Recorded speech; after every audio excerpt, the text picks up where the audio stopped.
was the communication like in that final stretch of defense? I mean, 18-1 run is nuts.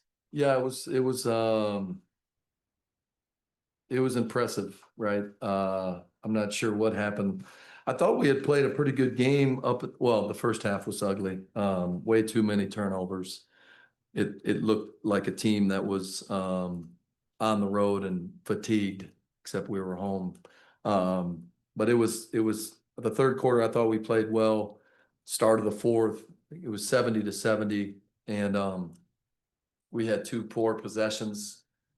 Lexi fouled the jump shooter, and then we messed up a coverage and gave up a three, and it was 76-70, and then I think they got up 8, and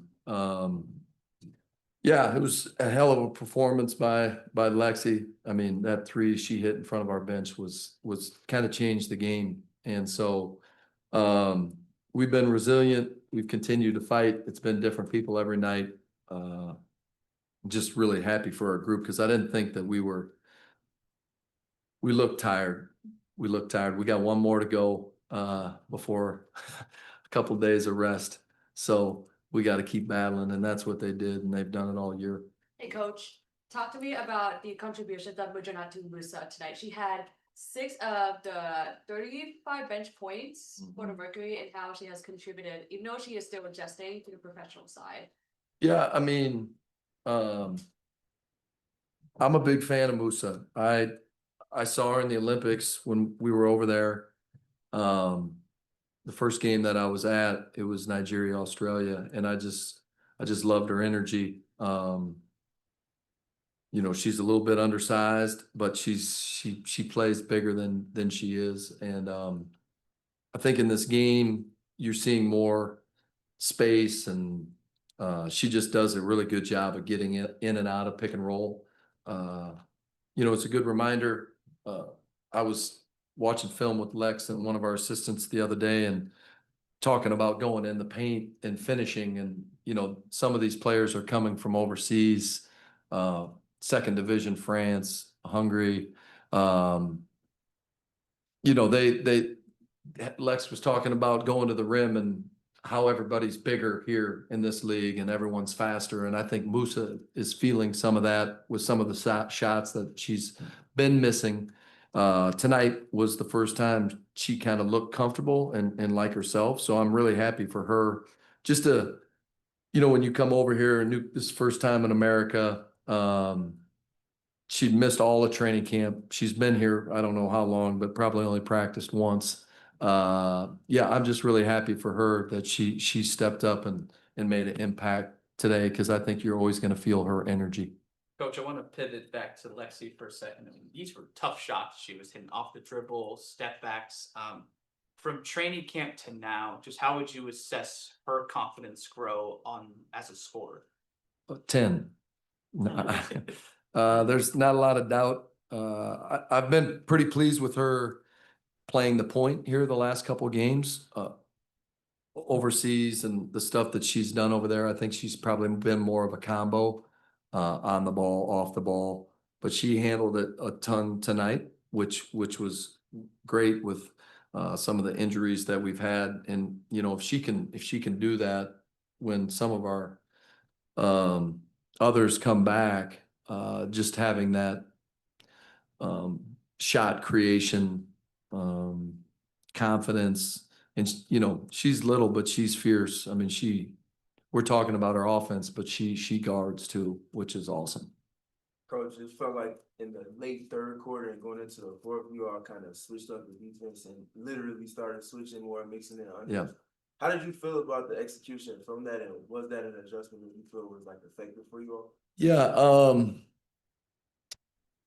you're right. We did go to more 15 tonight, where we switched a lot more pick and roll. I think in our coaches' minds, it is going to make them play more one-on-one. And part of our strength has been our guards competing on the ball and fighting and getting through. And so it was a change for them. It was a little bit, because usually when you switch a pick and roll, you know, the defender guarding the screen kind of reroutes, and instead of chasing over, the guard's responsibility is to get under. And so our guards have just fought, overs all year. And I thought it took a minute. There was a couple times where we didn't trust the switch. We weren't up in the switch. And so, yeah, I thought we did a decent job. We got some good film of it. They went small. We kind of went small. But, you know, they do a really good job with their spacing and creating shots and threes. You know, this team got 43 threes up against us at the last game of at the preseason, and we didn't want to give that up tonight. They're averaging 33 a night, only got up 29. So I would say we did a pretty good job. And the reason for that was because of some of our switching instead of being in coverage.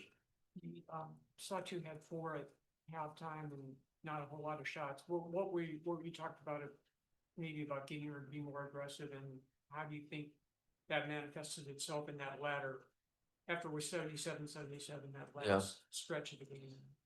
Well, I think she just got fed up with not playing very well. I've really been impressed when the games haven't been going her way. She kind of still always figures it out at the end. Things didn't go her way early. We didn't find her getting shots. I think she can still roll more when we get her in pick and roll, because she creates such an advantage for how big she is. Just trusting her size and skill. She played in the paint more in the second half. But she stayed with it, and she played big down the stretch. You talked about talent progression on the defensive end. How did that factor in for Satu and Sammy playing in foul trouble down the stretch? Yeah, I mean,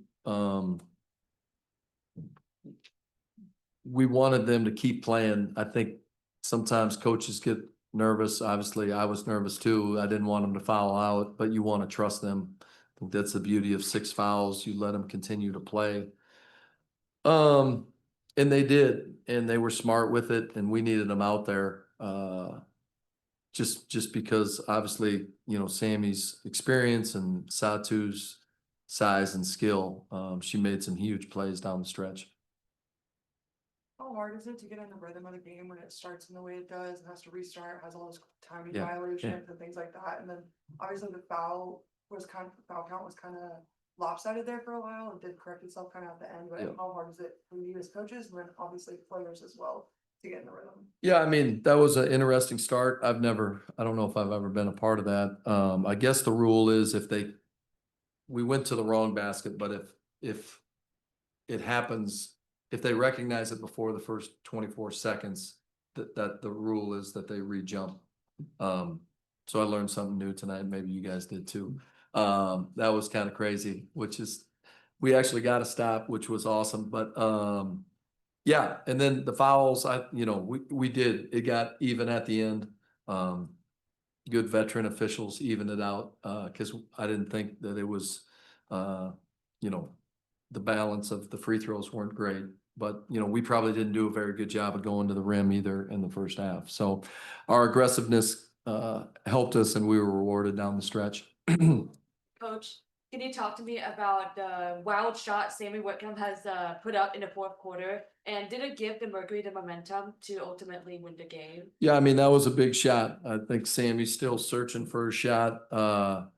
She was 2 for 6 tonight. I thought she had some really good looks, but she continued to play and got downhill and got to the rim.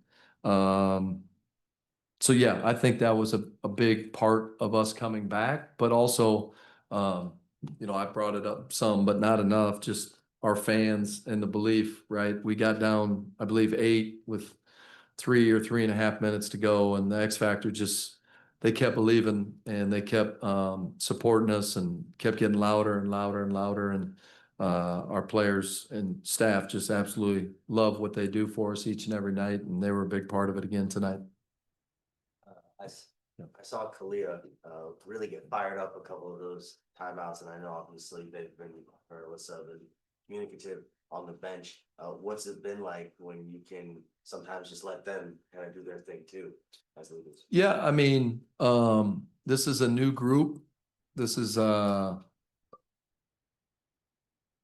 think we understand like the pecking order. We've got all the young rookies that are here and playing well, and then you've got some veterans that aren't afraid to speak their mind when they see stuff, which is awesome. And to me, you're seeing Kalia and AT speak up more because they see that we have a chance to be a pretty good,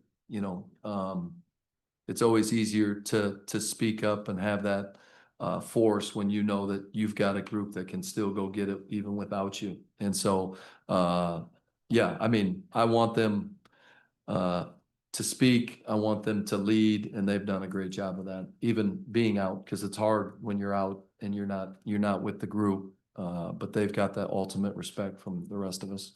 Thanks, Nick. Awesome. Thank you. Thank you. Let's coach.